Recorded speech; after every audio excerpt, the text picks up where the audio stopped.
Hello, this is for speech 1. Learning to play a sport, learning how to paint, or learning to sing and dance. All of those are very defining things that we choose at such a young age. Our hobbies and skills help to shape so many career pathways that we have. Today, our group will discuss how finding hobbies and passions can influence what is done and accomplished in your life. To begin, Ariana will inform how interests and hobbies can inspire careers. Do what you love and you'll never work a day in your life. These famous words by Mark Twain are instilled in our mind in different ways from a young age. Our hobbies and interests influence our careers and passions, which have the capability to bring people together. By encouraging my interest to grow and pursuing a passion, I was able to find a field of study I truly felt enthusiastic about: animal science. Growing up, I was always surrounded by agriculture, whether that came in the form of our Texas family ranch, riding horses at the local barn with my best friend, or the everyday Texas cowboy culture that I grew up around in Fort Worth. It began to fascinate me. While finding a certain peace in these things, especially around livestock, it ignited a fiery passion that led me to my degree in animal science 10 years later. At the age of 15, I started as a CVA in veterinary medicine, later discovered that wasn't for me, but that I had such a passion for animals that I was led to animal science department at Texas A&M. While beginning my college education in animal science, I was introduced to many career options that would be available to me and opened new doors for me. From cattle to horses, goats to pigs, to sheep and chickens, management to hands-on working, I was able to discover what I truly wanted to do with my career and be able to pick and choose what would make me excited to go to work every day. In discovering this passion, I was able to connect with people who shared a common interest in agriculture and animal science. It developed a network system for me at Texas A&M that allowed me new opportunities in my field and provided me with a job at a local breeding and boarding stable in College Station to continue my education hands-on outside of my lecture time. At this local College Station barn, I was able to create a networking system within College Station's agricultural groups and find new people to teach me many things I did not know, and I was able to create sort of a community for myself within my passion. Each person has something that makes their heart skip a beat, that excitement when talking about something that you hold near and dear to your heart. Each person shares a specific sentiment, but all for different pursuits. Each of us are able to find a common ground, though, within the absolute passion they hold for their hobbies and interests that lead to their careers. By having a group of people united through a common interest over a shared passion, we have the opportunity at Texas A&M to join clubs and organizations that encourage growth in each of our studies. I have groups like the Texas Aggies, Cattle Women, the Horsemen's Association, and the Texas Rodeo Team that I would be able to grow my own network within and bond with others over a common shared passion for agriculture and livestock to create a foundation and a community that would help me advance my career. By having a shared zeal over these pursuits, we are able to connect with one another and find a common ground to share our experiences. For our second speech, Sarah will go over how things harmonize to form one common goal. Thank you. Hello, here's my keyword outline. Today I will be informing how separate hobbies and interests can all tie together for one main goal. Steve Jobs once said, "The only way to do great work is to do what you love." I will be discussing how even though me and my group members have separate hobbies and interests, we all shape our careers through meaningful connection, development of skills, and personal growth. Developing meaningful connections with other people aided in developing my goals. When I got to high school, I joined this club called Cougar Mentors. In Cougar Mentors, we would go to the elementary school once a week in the morning to see our kids. With the kids, we would just play games, we would talk to them, we would do anything that they wanted to do before their school day started. I did this all throughout high school, and it really helped me to figure out that I really wanted to work with kids. As a freshman in high school, I didn't really know what I wanted to do with my life, as no one really does. And so being able to just go to the elementary school and talk to the kids and see all the kids and how they grew up really helped to decide that I wanted to do that. Another thing in high school that really helped shape me into meaningful connections was our JV volleyball coach, Sydney Chafin. Sydney and I became friends, as she wasn't my coach specifically, but she just coached with my coach. She inspired me to get my degree in education, as she really thought that it was something that I would do well in. She shared this with me a lot and even let me go to some of her classes that she taught my senior year, just to see how she taught and see how all the classroom management worked and stuff like that. By finding clear hobbies, I was able to develop a certain skill of benefit for my future. When I started babysitting when I was about 10, I used to babysit for my little cousins, which quickly turned into me babysitting for someone in the neighborhood.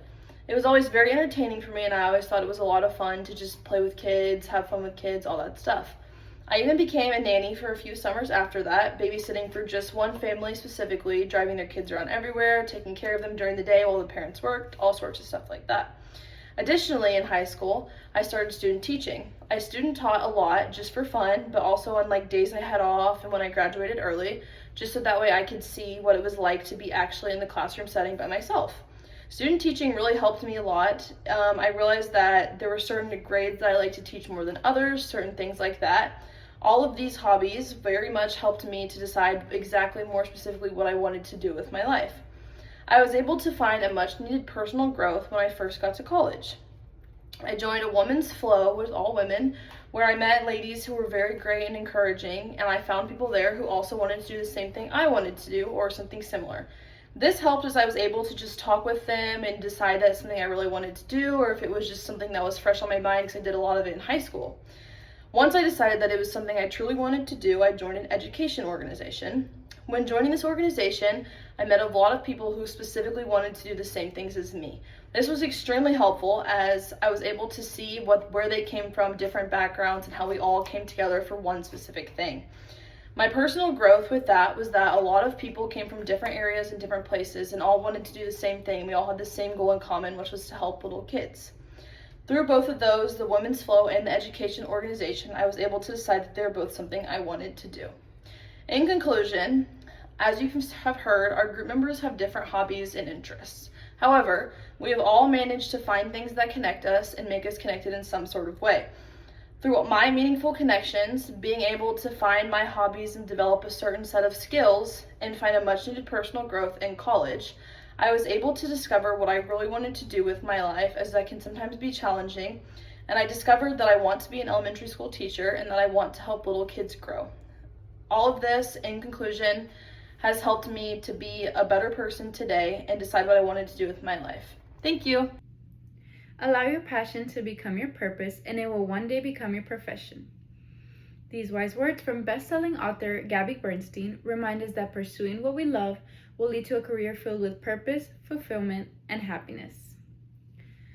Our hobbies and interests not only guide our career choices, but also help us create meaningful connections along the way. I discovered my passion for mental health through the peace and stress relief I experienced in my own interests and hobbies, showing me how important it is for everyone to have a healthy escape from life's challenges. From the age of 6 through high school, I participated in many extracurricular activities. Out of all of them, swimming became the one activity that consistently gave me a peace of mind and a break from the pressures of everyday life.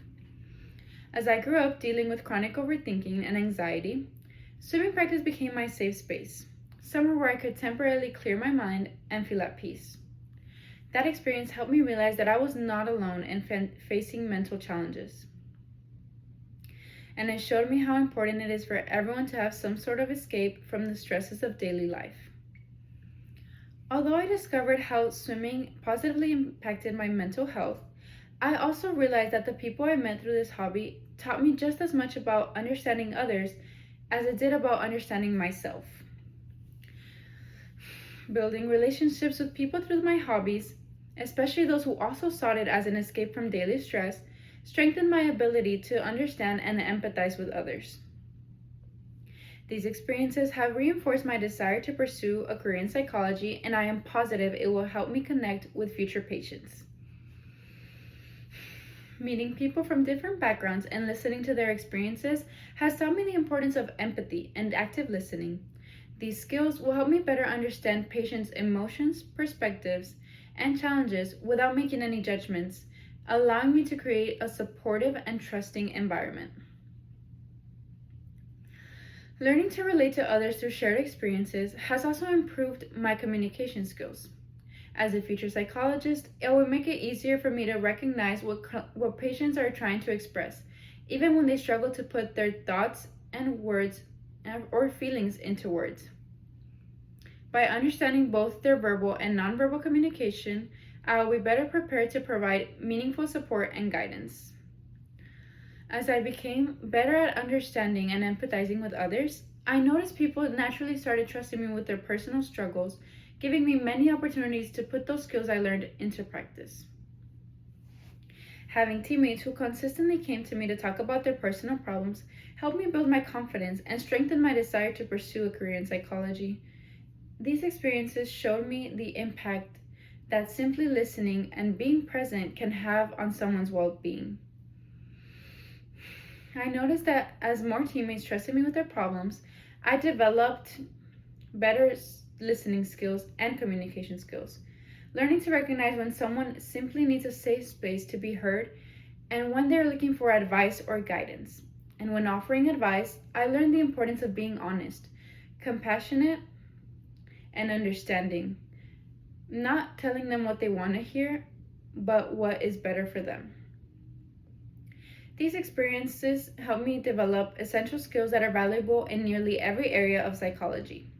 Skills such as empathy, active listening, effective communication, emotional awareness, and building the trust that have reinforced my passion for helping others, and giving me the confidence that I am developing the qualities needed to support my future patients in a meaningful and professional manner. In conclusion, although each member of our group have differing hobbies and interests, there is one important thing that we have in common. They are all activities that we generally enjoy and are passionate about. Whether it's at sports, arts, music, dance, or any other interest, these passions help shape our skills, values, and future goals. Our hobbies may not look the same, however, they each play a meaningful role in who we are and who we hope to become. Ultimately, finding something you love is what truly matters, because passion is what motivates us to grow, succeed, and make a lasting impact in our own unique way. Thank you for listening.